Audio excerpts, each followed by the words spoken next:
Chapter 12. Now the Lord spoke to Moses and Aaron in the land of Egypt, saying, This month shall be your beginning of months. It shall be the first month of the year to you. Speak to all the congregation of Israel, saying, On the 10th of this month every man shall take for himself a lamb according to the house of his father, a lamb for a household. And if the household is too small for the lamb, let him and his neighbor next to his house take it according to the number of the persons. According to each man's need you shall make your count for the lamb. Your lamb shall be without blemish, a male of the first year. You may take it from the sheep or from the goats. Now you shall keep it until the 14th day of the same month. Then the whole assembly of the congregation of Israel shall kill it at twilight. And they shall take some of the blood and put it on the 2 doorposts and on the lintel of the houses where they eat it. Then they shall eat the flesh on that night, roasted in fire with unleavened bread, and with bitter herbs they shall eat it. Do not eat it raw, nor boiled at all with water, but roasted in fire, its head with its legs and its entrails. You shall let none of it remain until morning, and what remains of it until morning you shall burn with fire. And thus you shall eat it, with a belt on your waist, your sandals on your feet, and your staff in your hand. So you shall eat it in haste. It is the Lord's Passover. For I will pass through the land of Egypt on that night, and will strike all the firstborn in the land of Egypt, both man and beast. And against all the gods of Egypt I will execute judgment. I am the Lord. Now the blood shall be a sign for you on the houses where you are, and when I see the blood, I will pass over you. And the plague shall not be on you to destroy you when I strike the land of Egypt. So this day shall be to you a memorial, and you shall keep it as a feast to the Lord throughout your generations. You shall keep it as a feast by an everlasting ordinance. 7 days you shall eat unleavened bread.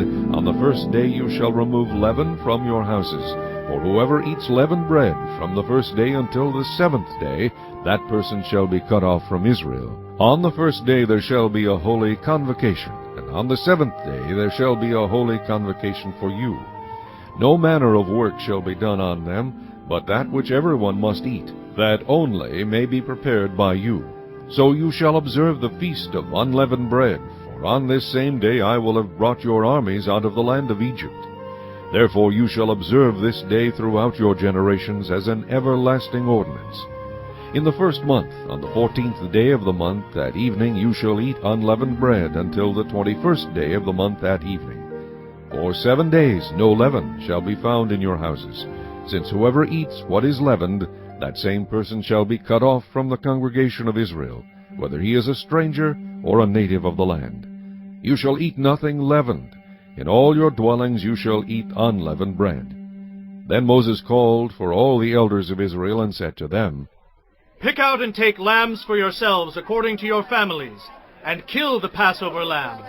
And you shall take a bunch of hyssop, dip it in the blood that is in the basin, and strike the lintel and the 2 doorposts with the blood that is in the basin. And none of you shall go out of the door of his house until morning. For the Lord will pass through to strike the Egyptians.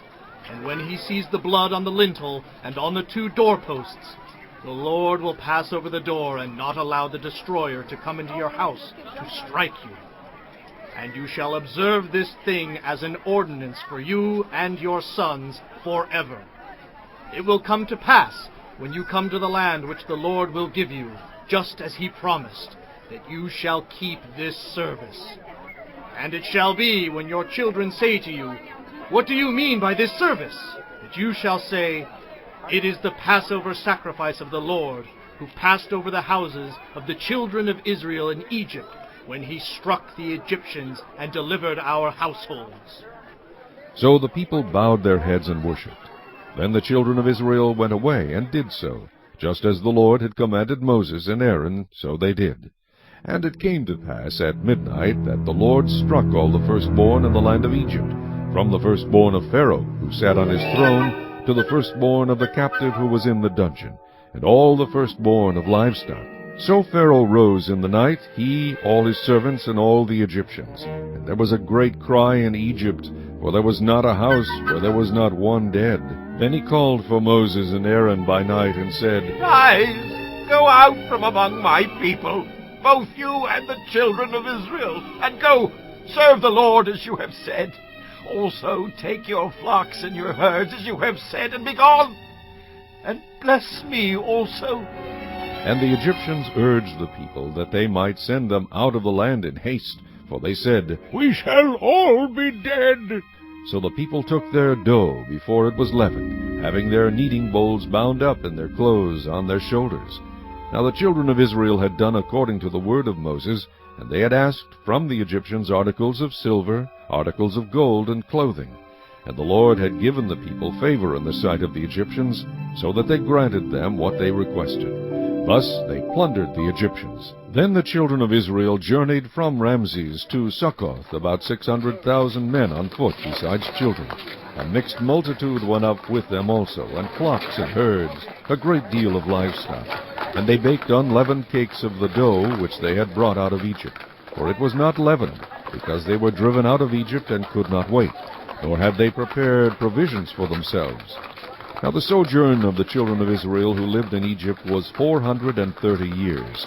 And it came to pass at the end of the 430 years, on that very same day, it came to pass that all the armies of the Lord went out from the land of Egypt. It is a night of solemn observance to the Lord for bringing them out of the land of Egypt. This is that night of the Lord, a solemn observance for all the children of Israel throughout their generations. And the Lord said to Moses and Aaron, "This is the ordinance of the Passover. No foreigner shall eat it, but every man's servant who is bought for money, when you have circumcised him, then he may eat it. A sojourner and a hired servant shall not eat it. In one house it shall be eaten. You shall not carry any of the flesh outside the house, nor shall you break one of its bones. All the congregation of Israel shall keep it. And when a stranger dwells with you and wants to keep the Passover to the Lord, let all his males be circumcised, and then let him come near and keep it. And he shall be as a native of the land, for no uncircumcised person shall eat it. One law shall be for the native born and for the stranger who dwells among you." Thus all the children of Israel did as the Lord commanded Moses and Aaron, so they did.